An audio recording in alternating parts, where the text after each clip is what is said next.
నమస్తే, welcome to వార్తలు వాస్తవాలు. నేను సురేష్ కట్ట.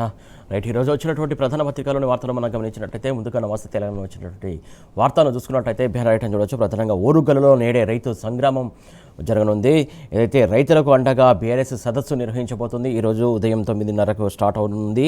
దానికి సంబంధించి ఇక్కడ బీఆర్ఐటం చూడొచ్చు. ప్రధానంగా ఏదైతే వరంగల్ జిల్లా నర్సంపేట వ్యవసాయ మార్కెట్లో రైతులతో మాట్లాడుతున్న కేటీఆర్, అలాగే చిత్రంలో మాజీ మంత్రుడు ఎర్రబెల్లి దయాకర్ రావు, అలాగే సత్యవతి రాథోడ్, అలాగే మాజీ ఎంపీ కవిత, అలాగే మాజీ ఎమ్మెల్యే పెద్ది సుదర్శన్ రెడ్డి, వాళ్ళని అందరినీ కూడా ఇక్కడ ఫోటోలో చూడొచ్చు క్లియర్ కట్గా. ఏదైతే ఈరోజు జరగబోయే రైతు సంగ్రామం సదస్సుకు నిన్న కేటీఆర్ బయలుదేరుతున్నటువంటి సందర్భంలో అక్కడ వరంగల్లో నర్సంపేట వ్యవసాయ మార్కెట్ యార్డ్లో కూడా సందర్శించి అక్కడ రైతులను అడిగి సమస్యలు తెలుసుకున్నారు. అలాగే వెళ్తున్నటువంటి క్రమంలో జనగాంలో కూడా ఆగి అక్కడ ఉన్నటువంటి రైతులతో కూడా మాట్లాడారు కేటీఆర్. దానికి సంబంధించి క్లియర్ కట్గా ఇక్కడ వార్త చూడొచ్చు. ప్రధానంగా ఏదైతే రైతులకు అండగా బీఆర్ఎస్ సదస్సు, అలాగే కాంగ్రెస్ రైతు డిక్లరేషన్ మోసాన్ని ఎండగట్టేందుకే సిద్ధమైనటువంటి రైతులు, అలాగే దండుకట్టి తరలి వచ్చేందుకు ఏర్పాట్లు కూడా ముమ్మరంగా చేశారు.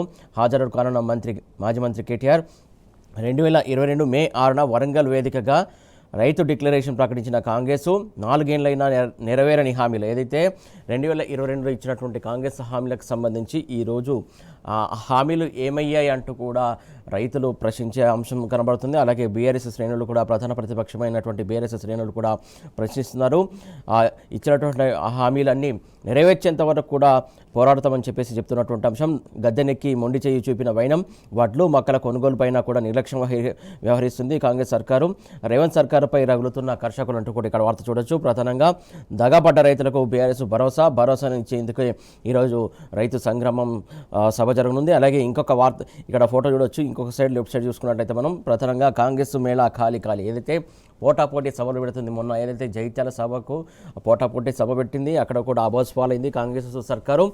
ఇప్పుడు కూడా నిన్న కాంగ్రెస్ సర్కారు హన్మకొండ ఆర్ట్స్ అండ్ సైన్స్ కళాశాల మైదానంలో సర్కారు నిర్వహిస్తున్నటువంటి రైతు మేళాల మంత్రి పొంగులేటి మాట్లాడుతుండగా సగానికి పైగా ఖాళీగా ఉన్నటువంటి కుర్చీలు, మొత్తానికి వాళ్ళ సభలు సమావేశాలు ఎలా ఫెయిల్ అవుతున్నాయో మనం క్లియర్ కట్గా చూడొచ్చు.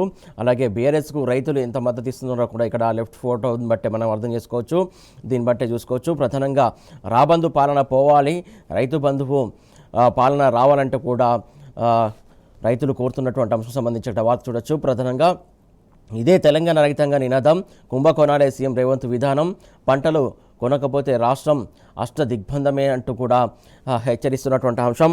కాంగ్రెస్ సర్కారుకు ఒక్కరోజు గడువు, అలాగే మొక్కజొన్నల కొనుగోలు కూడా మార్క్ఫెడ్ తెచ్చినటువంటి 22,700 కోట్ల అప్పు, సివిల్ సప్లైకి మళ్లింపు జరుగుతోందంటూ కూడా ఆరోపణలు వస్తున్నాయి. అందుకే కాలయాపన చేస్తున్న రాష్ట్ర ప్రభుత్వం, భూములు అమ్ముడు, ఢిల్లీకి మూటలు మోసుడు, సివిల్ సప్లై స్కామ్ పైన సిబిఐ విచారణ చేయించాలి అంటూ కూడా BRS working president KTR demand చేసినటువంటి అంశం. వరంగల్, హన్మకొండ, జనగామ జిల్లాలోని కొనుగోలు కేంద్రాల్లో రైతులతో కూడా ముఖాముఖి నిర్వహించినటువంటి సందర్భం మనం చూడొచ్చు. హన్మకొండ హంటర్ రోడ్లోని సిఎస్ఆర్ ఫంక్షన్ హాల్ ఎదురుగా ఉన్నటువంటి స్థలంలో రైతు సంగ్రామ సదస్సుకు హాజరయ్యే ప్రతినిధుల కోసం చేసినటువంటి అన్ని ఏర్పాట్లు కూడా పూర్తయ్యాయి. దానికి సంబంధించి క్లియర్గా చూడొచ్చు. ఇంకా డీటెయిల్గా చూసుకున్నట్టయితే రైతు డిక్లరేషన్ పేరిట నమ్మించి నట్టేట ముంచినటువంటి కాంగ్రెస్ వైఖరిని ఎండగట్టేందుకు కర్షక లోకం సిద్ధమైంది.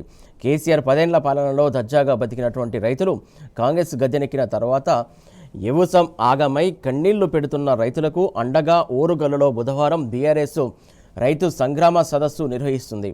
2022 మే 6న Warangal arts and science college గ్రౌండ్లో కాంగ్రెస్ అగ్రనేత రాహుల్ గాంధీ, అప్పటి పీసీసీ చీఫ్ రేవంత్ రెడ్డి రైతు డిక్లరేషన్ను ప్రకటించి నేటికి 4 ఏళ్లు పూర్తయినా అధికారంలోకి వచ్చి 2.5 ఏళ్లు దాటినా కూడా ఏ ఒక్క హామీని కూడా నెరవేర్చకపోవడంపై రాష్ట్ర రైతాంగం రగిలిపోతున్నది. అందుకు యూరియా అందించకపోవడం, రైతు భరోసా వేయకపోవడమే కాకుండా పండించినటువంటి పంటకు కూడా కొనకుండా మొండికిస్తున్నటువంటి రేవంత్ సర్కారుపై అన్నదాతల్లో ఆగ్రహం వ్యక్తమవుతుంది. ఈ నేపథ్యంలో సర్కారును ప్రశ్నించేందుకు, అలాగే కొనరా అంటూ కూడా నిలదీసేందుకు రైతాంగం అంతా కూడా సిద్ధమైంది. దానికి సంబంధించి వార్త చూడవచ్చు. యూరియాపై మరొక వార్త చూసుకున్నట్లయితే యూరియాపై బ్యాన్ అంటూ కూడా మరొక వార్త చూస్తున్నాం. విక్రయాలు ఆపేయాలని సర్కారు ఆదేశాలు ఇచ్చినట్టు ఇక్కడ వార్త చూస్తున్నాం. లాక్ మోడ్లోకి యూరియా బుకింగ్ యాప్ ప్రస్తుతం పంటల సాగు లేదంటూ కూడా సాకులు చూపిస్తుంది. ముందస్తుగా పంటల సాగుకు సన్నద్ధమవుతున్నటువంటి రైతులకు సరాఘాతంగా కాంగ్రెస్ సర్కార్ ఉంది. సర్కార్ నిర్ణయాలు ఉన్నాయంటూ కూడా చూడొచ్చు. ఉద్యానం అలాగే కూరగాయల రైతులకు కూడా తీవ్ర కష్టాలు ఉన్నాయి. కష్టాలు ఎదుర్కొంటున్నటువంటి అంశం సంబంధించి క్లియర్ కట్గా చూడొచ్చు. ఇక మరొక వార్త తీసుకున్నట్లయితే ఇక్కడ ఏదైతే వరంగల్ జిల్లా ఖానాపూర్ మండలం అశోక్ నగర్లో నేలమట్టమైన కాకతీయుల చారిత్రక నిర్మాణం. కాకతీయుల కట్టడంపై కూడా బుల్డోజర్ వెళ్ళింది.